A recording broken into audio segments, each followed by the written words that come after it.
Kati, mustang after ng Asian Games? Daming masayang nangyari sa'yo.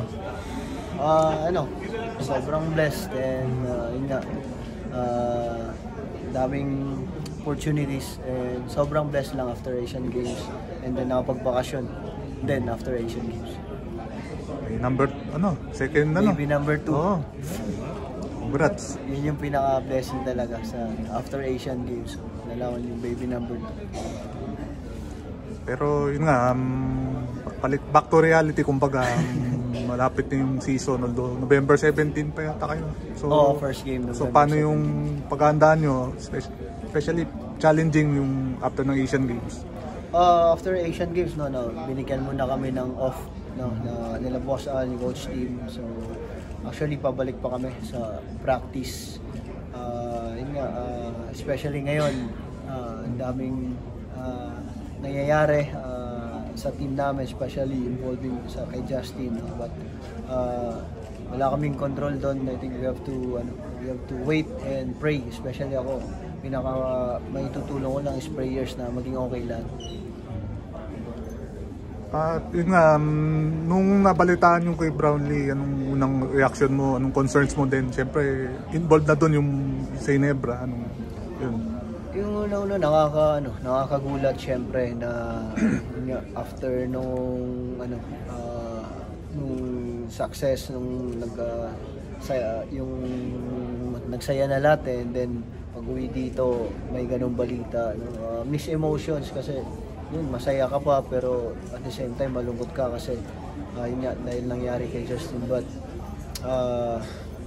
yun nga, sabi ko kanina, talagang prayers lang kasi coming to this season sa PBA, sobrang kailangan namin siya ngayong season kasi kailangan din namin bumounce back after nung natalo kami nung finals, diba? And I'm sure thinking kay Justin, excited din siya na to bounce back sa PBA.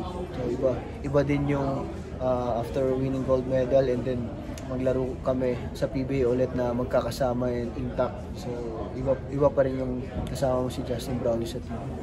Pero Scotty, may malaking possibility na hindi si Justin magiging important sa ngayong Commissioner's Cup mo sa ating suspension.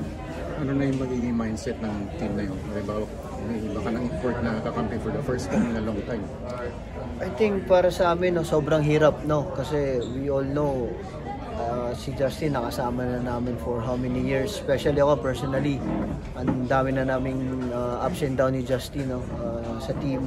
So to be honest, ako ngayon hindi ko pa alam kung anong magiging movement, but we're all professionals naman na kung ano yung nasa harap namin, i-handle namin, and yun, we just have to keep moving forward whatever happens para sa Ginebra.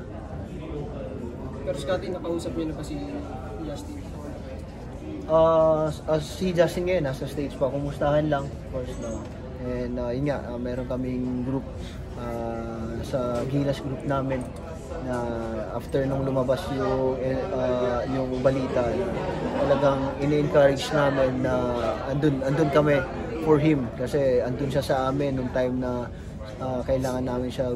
Make sure namin na in times like this, nandun kami para sa kanya as brothers. Base dun sa conversation nyo, ano yung study nyo ngayon?